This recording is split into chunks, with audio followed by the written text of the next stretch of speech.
Barrister Shahzad Akbar साहब, आप क्योंकि वज़ीर आज़म के मुशीर बरए एहतसाब भी हैं, क्योंकि नैब के तर्जुमान तो हमें अवेलेबल नहीं हुए, सवाल हमारा अपनी जगह था, तो बतौर हुकूमत से पूछ लेता हूँ, क्योंकि आपने भी रेंजर्स फ्राहम की थी, director general federal ministry of interior, वफाकी हुकूमत रेंजर्स, तो क्या वफाकी हुकूमत और तमाम इदारे डर गए जो कल का नोटिस कैंसिल कर दिया गया, या कि इसके पीछे जैसे कि अपोजिशन जमातें और मरीम नवाज कहती हैं कि सियासी मकासद थे, इस वजह से नोटिस इशू किया गया था और वो सियासी मकासद अब पूरे नहीं हो सकते क्योंकि बेल ग्रांट कर दिया, अरेस्ट हो नहीं सकता,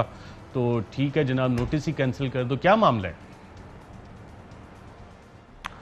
देखिए, मैंने तो अभी थोड़ी देर पहले अरशद साहब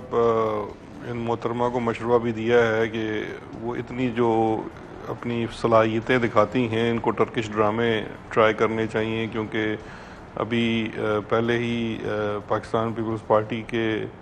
रहनुमा ने, जरदारी साहब ने, इनका जो 26 मार्च वाला पूरा एक मार्च की एफर्ट थी वो डिफ्यूज़ हो गई उनकी अलहदगी से, पीडीएम से।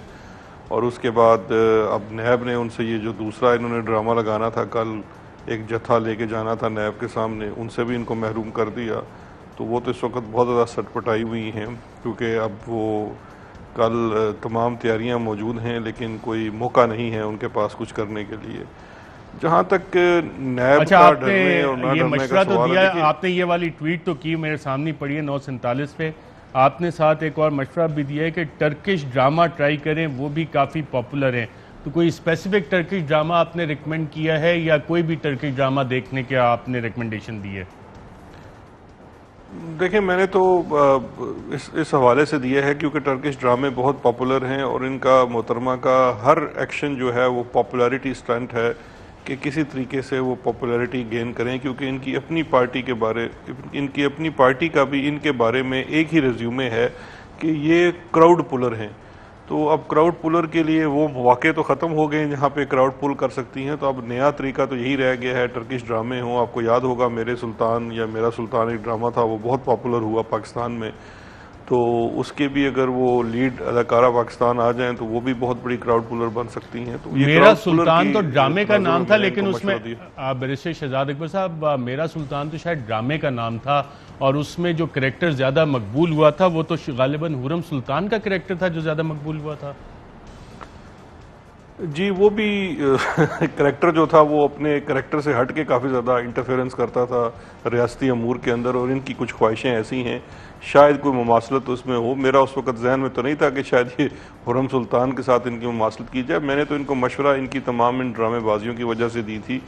कि मुझे इस बात पर बड़ी हैरत हो रही थी कि उन्होंने कहा जी 48 दिन मुझे वहाँ पर कैद पे रखा और मेरे साथ जो सलूक किया गया वो मेरे दिल में है, मैं फिर कभी बताऊंगी। तो आप आज क्यों नहीं बताती? ये क्या आप बल्कि आपको सुना देते हैं, ये काफी सीरियस किस्म की एलिगेशन है जो कि मरीम साहिबा की तरफ से आ रही है, नैब के ऊपर भी आ रही है। क्या कहा उन्होंने इस हवाले से, आइए देखते हैं। मैं ये भी बताना चाहती हूँ कि जिस भी केस के अंदर मुझे बुलाया गया उसमें मैं 50 दिन, तकरीबन 50 दिन, 48 डेज मुझे तुमने नैब में रखा और वहाँ तुमने क्या मेरे साथ सलूक किया, तुम्हारे डीजी नैब ने, मैं वो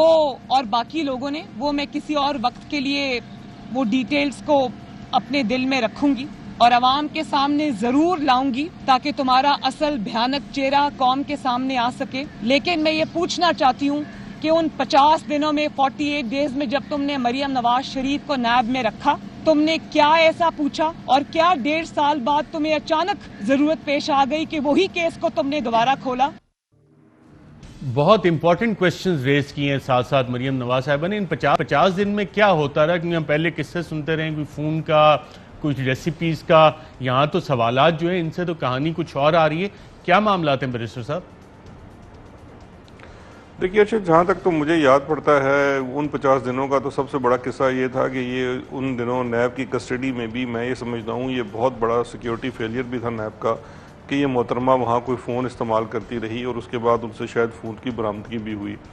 बहरकैफ इनकी इतला के लिए अर्ज़ है कि तहकीकाती इदारे जब आप किसी केस में भी अंडर इन्वेस्टिगेशन होते हैं, कोई भी नया एविडेंस जब उनके सामने आता है तो उनके ऊपर ये जिम्मेदारी है कानून के तहत कि जो मुल्ज़म है या मुल्ज़मा है उससे उसको कन्फ्रंट किया जाए, यानी कि वो सबूत उसके सामने रखा जाए और उसका वर्जन लिया जाए। इसीलिए आपको तहकीक के लिए बुलाया जाता है और आप अगर उस तहकीक में शामिल तफ्तीश नहीं होते, जो कि कंडीशन होती है, प्री कंडीशन होती है आपकी बेल की, तो आपकी बेल कैंसिल भी हो सकती है। अब जब भी पिछले माजी में इनको पहले भी बुलाया गया था और अब दोबारा बुलाया गया है, तो उनकी तरफ से हमेशा नैब को धमकी दी जाती है, और मैं ये समझता हूँ कि ये नैब की कमज़ोरी भी है एक तरह से कि उन्हें इन धमकियों से और ये नक्शे अमन वाली चीज़ों से मुतासर नहीं होना चाहिए और अपनी कार्रवाई करनी चाहिए। इस दफ़ा शायद एक एडिशनल चीज़ जो है वो कोरोना की भी थी, और थर्ड वेव जो इस वक्त लाहौर मेरा ख्याल है एक हाईली अफेक्टेड जगह भी है, तो उस वजह से उन्होंने किया हो या जो भी उनकी वजह हो, हम ये समझते हैं कि इनकी जो केसेस हैं उनके अंदर जल्द से जल्द चालान दाखिल होने चाहिए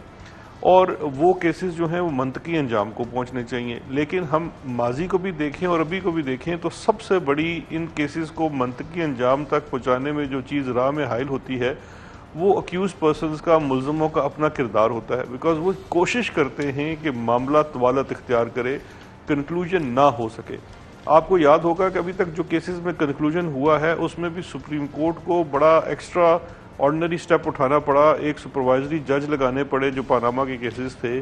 जो मॉनिटर करते थे। अच्छा, बैरिस्टर शहजाद अकबर साहब, जो आप बातें कर रहे हैं और जो आपने मिसाल दी कि जी डिले किया जाए, जनरल मुशर्रफ के दौर में जितने भी मुकदमे कायम किए गए थे उस वक्त भी डील करके बाहर चले गए, फिर वो इनऑर्डिनेट डिले हुआ और फिर वापस आके वो तो मुकदमे ख़त्म हो गए थे। तो क्या अभी भी वही स्ट्रेटजी है कि जनाब टाइम गेन किया जाए और फिर किसी भी मुनासिब मौके पे ये मुकदमात जो हैं चला के ख़त्म किया जाए? ये कैसे होता है? और आप फ्यूचर, क्योंकि FIR भी मैं देख रहा था वहाँ कुछ फ्यूचर कॉन्ट्रैक्ट, फ्यूचर सेल्स उसकी भी जिक्र है, तो ये फ्यूचर पे कुछ बेटिंग होती है इस हवाले से? किस वजह से ये डिले किए जाते हैं केसेस? देखिए, केसेस डिले करने का जो सबसे बड़ा, जो स्पेशली पॉलिटिकल एक्सपोज पर्सन्स हैं, वो इसलिए केसेस डिले करते हैं कि जितना इसको डिले किया जा सके ताकि कल कोई मुवाफिक हालात पैदा हो सकें जिसमें हम फ़ायदा उठा सकें। उसकी एक बड़ी वाज़ेह मिसाल हमारी हिस्ट्री में मौजूद है, ज़्यादा दूर जाने की ज़रूरत नहीं है। स्विस केसेस जो थे जिसमें जरदारी साहब भी मुलज़िम थे, उन केसेस को इतनी तवालत दी गई कि वो उसमें केसेस कंक्लूड ना हो सकें। और फिर जब पाकिस्तान पीपल्स पार्टी की हुकूमत आती है तो उस हुकूमत के अंदर उन केसेस में जरदारी साहब चूँकि सदर बन जाते हैं, उनका केस अलग हो जाता है, उन्हें इस्तिस्ना हासिल है, लेकिन कि उसके केसेस ख़त्म करा लिए जाते हैं।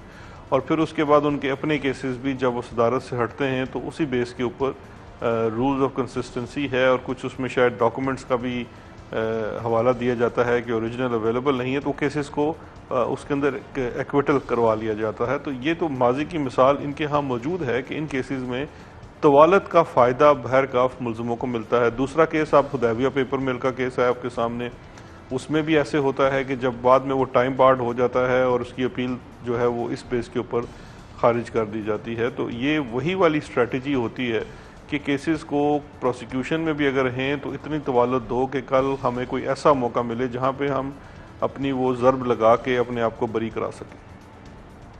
अच्छा, और इसमें जो प्रोसिक्यूशन है, प्रोसिक्यूशन इदारे हैं, वो सब्र तहम्मुल का ही मुजाहरा करते रहते हैं और जैसा कि आज के प्रेस रिलीज में नैब ने भी हमें बताया। लेकिन मैं आपसे चंद बातें सुनवाता हूँ मरियम नवाज साहिबा की जो इस हवाले से कहती आई हैं। और क्या सवाल मेरा अपनी जगह पे ही रहेगा कि क्या नैब डर गया? क्या कहती रही हैं मरियम नवाज साहिबा, आइए देखते हैं।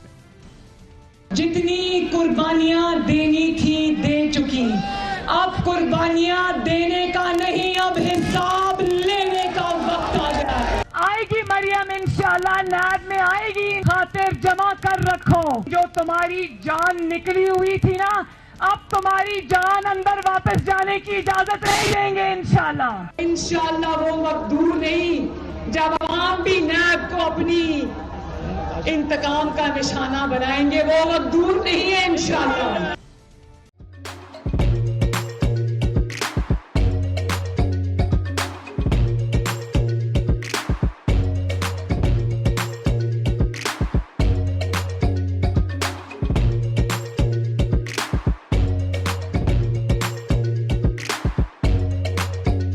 Instead of saving up for a new toy or a trip to Disney World, a 7-year-old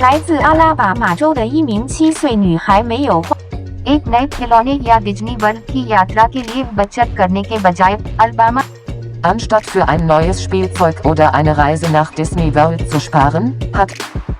En stade für un Neuskiels EODN Resnach Disney World Zus par an.